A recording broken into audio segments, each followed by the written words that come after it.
ओम नमो श्री ज्योतिराजाय विवेकानंद सूरय सच्चिद सुख स्वरूपाय स्वामिने तपोहारिणे. Hello and welcome to all.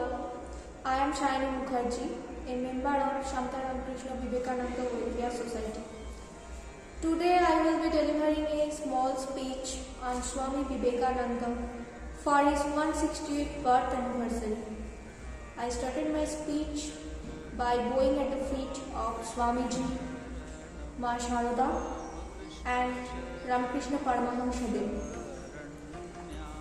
Swami Vivekananda was one of the great and eminent personalities of India. He was born in the Datta family of Calcutta on 12th January 1863 and was one of the 9 siblings. Vivekananda was the chief disciple of Sri Ramakrishna Paramahamsa Dev. At birth, he was called Narendranath Datta. He was the founder of Ramakrishna Mission. He introduced Hindu philosophies of Vedanta and Yoga in Europe and America. He brought Hinduism to the status of a major world religion during the end of the 19th century.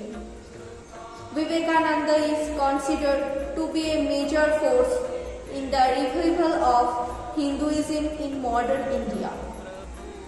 He is perhaps best known for his inspiring speech beginning with Sisters and Brothers of America.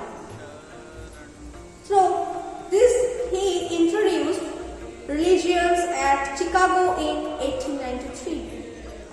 Vivekananda's book on the 4 yogas are still seen as fundamental texts for anyone interested in the windfall practice of yoga.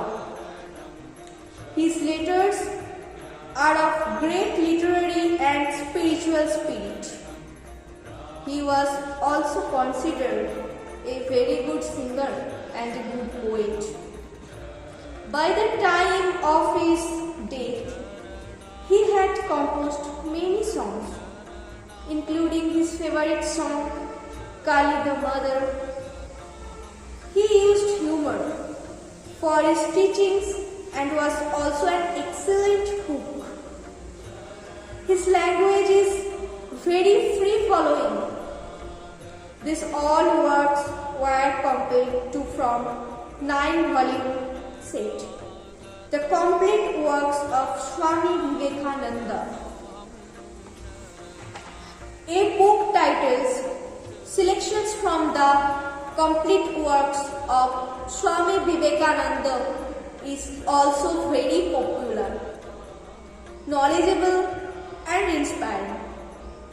The most important thing about Swamiji was his speaking skills.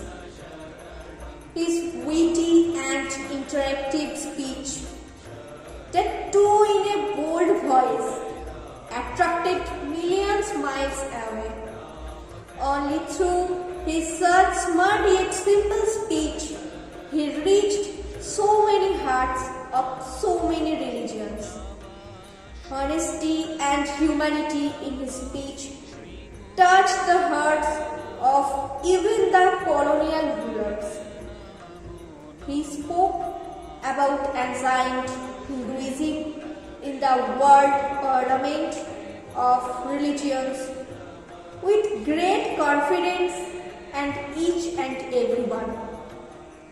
In the audience was astonished and attracted to his confidence and personality. No one like him can bear the truths and simplicity and the golden principles of religions in the world stage of religion. At last, Swami Vivekananda was a great monk of India.